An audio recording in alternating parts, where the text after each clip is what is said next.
अस्सलाम वालेकुम दोस्तों, उम्मीद है आप खैरियत से होंगे। जनता की बात का नए एपिसोड में कुछ अहम मुद्दे लेकर हम आपके सामने हाजिर हैं। बाबा रामदेव ने आज एक बहुत ही शर्मनाक बयान दिया है। प्रोग्राम में आगे बढ़ने से पहले एक अपील। देश में आज़ाद पत्रकारिता वेंटिलेटर पर है। जनता की बात प्रोग्राम आप तक पहुंचाकर हमने अपनी जिम्मेदारी पूरी की। अब आपकी जिम्मेदारी है कि इस प्रोग्राम को ज़्यादा से ज़्यादा लोगों में शेयर करें ताकि जनता की बात जनता तक पहुंच सके। बाबा रामदेव जो अब लाला रामदेव बन गए हैं, उन्होंने मेडिकल साइंस के बारे में निहायत ही शर्मनाक बयान दिया है। पहले वो बयान आप सुन लीजिए। एलोपैथी एक ऐसी स्टूपिड और दिवालिया साइंस है। लाखों लोगों की मौत एलोपैथी की दवा खाने से हुई है। 1000 डॉक्टर तो अभी कोरोना की डबल वैक्सीन लगाने के बाद मर गए। कल क्या समाचार है? कितने? 1000 डॉक्टर डबल वैक्सीन लगाने के बाद भी मर गए। अपने आप को ही नहीं बचा पाई, वो कैसी डॉक्टरी। तो मैंने कहा डॉक्टर बनना है तो स्वामी रामदेव जैसा बन, जिसके पास में कोई डिग्री नहीं और सबका डॉक्टर है। चाहे रामदेव हो या सरकार या उसके मंत्री या फिर डबल श्री, ये सब के सब हिंदुत्व प्रचारक हैं। ये अब भी हमारे देश को छुआछूत के दौर में या फिर जात पात के निजाम की तरफ ढकेल रहे हैं और उसके लिए हर वक्त लोगों का ब्रेन वॉश करते रहते हैं। मिसाल के तौर पर इस सरकार के ज्यादातर लोग इस बात पर यकीन रखते हैं कि कोरोना बीमारी का इलाज गौमूत्र या फिर गोबर का लेप लगाने से हो जाता है।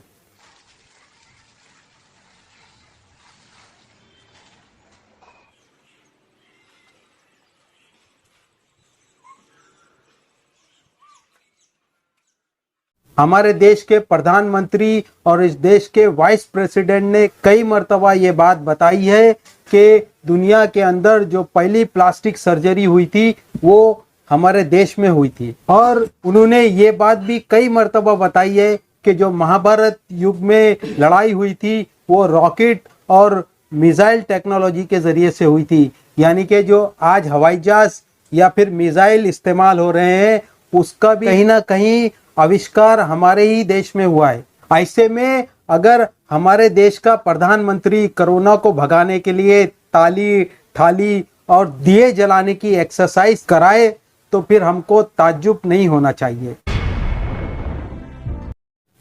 जब दुनिया के देश कोरोना की वैक्सीन को बनाने की दौड़ में लगे हुए थे, ऐसे वक्त में हमारे देश के प्रधानमंत्री देशवासियों को कोरोना पे जीत हासिल करने की खुशखबरी सुना रहे थे और उसी में वो संतुष्ट हो रहे थे।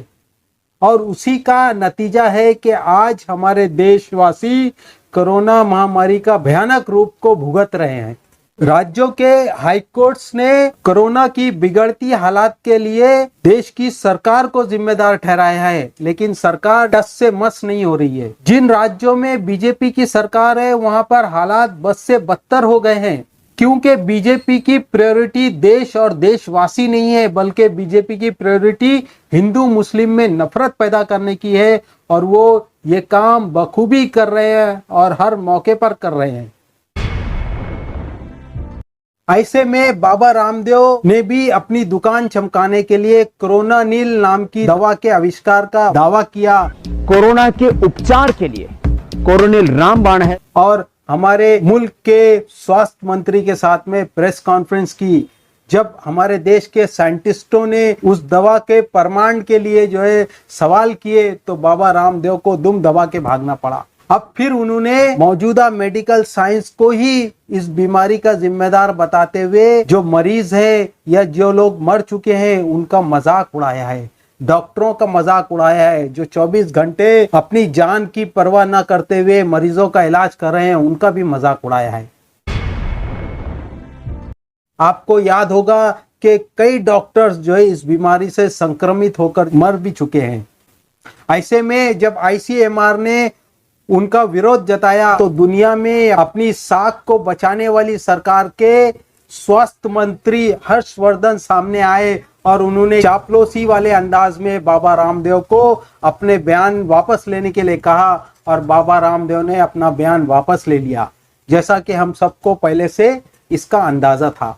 हम बाबा रामदेव को याद दिलाना चाहते हैं कि जब उनकी तबीयत खराब हुई थी या फिर उनके बिजनेस पार्टनर को दिल का दौरा पड़ा था तो वो एम्स में क्यों भर्ती हुए थे?